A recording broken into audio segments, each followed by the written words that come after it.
চূড়ো থেকে পাথর গড়িয়ে পড়ছে তোমার পায়ে, যেন সূর্যের হৃদয় চুরি করে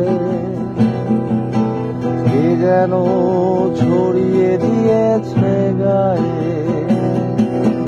পাথর ঘষে ঘষে যে আগুন জ্বেলেছিলে, তারই শিখায় পুড়ছো তুমি। এমন কি যে বৃষ্টির অপেক্ষায় বেঁচে আছো, আগুনের আছে সেই মেঘ বাষ্প।